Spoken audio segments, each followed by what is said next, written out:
Meu nome é Cláudio Mendonça, sou do interior do Ceará, de uma cidade conhecida como Caririaçu.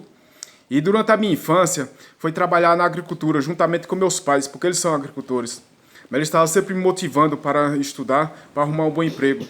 Então eu deslocava da minha residência até a cidade para estudar, 7 quilômetros de distância. Ao terminar a oitava série, eu viajei para São Paulo. Chegando lá, fui trabalhar de carteira assinada. E eu vi que o salário que eu ganhava não dava para suprir toda a minha necessidade. Então eu fui trabalhar de camelô, fui empreender. E com determinado tempo que eu estava empreendendo, eu resolvi voltar para a minha cidade natal e continuar meus estudos. Aí terminei o ensino médio, e depois do ensino médio eu percebi que dava para mim ir mais além. Fui fazer a faculdade de administração de empresa.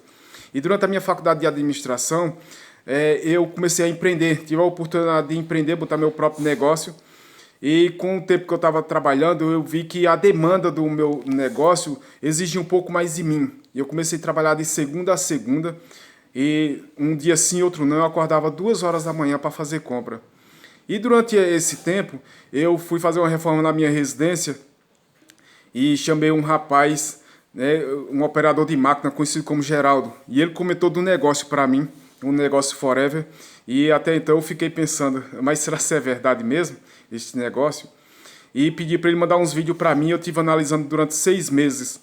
E teve umas coisas que me chamou a atenção no plano de compensação forever.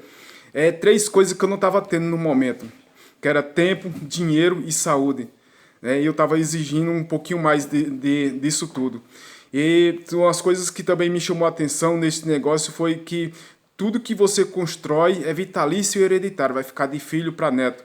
Então, tem várias coisas nesse negócio que me chamou muito a atenção. Se eu for falar aqui, vai um pouco mais além. Uma assistência do site, né, em relação à sua formação, que é muito bom, ajuda muito. A formação de crescimento também, a forma de crescimento profissional em que o sistema oferece. O tempo livre, né? A liberdade para desenvolver em qualquer lugar que você estiver, né? As formas de ganho que são inúmeros, né? A exclusividade dos produtos e do serviço, né? A estabilização da parceira de negócio que já há mais de 40 anos. Né? E eu quero dizer para você que este negócio está mudando minha vida e pode mudar a sua também.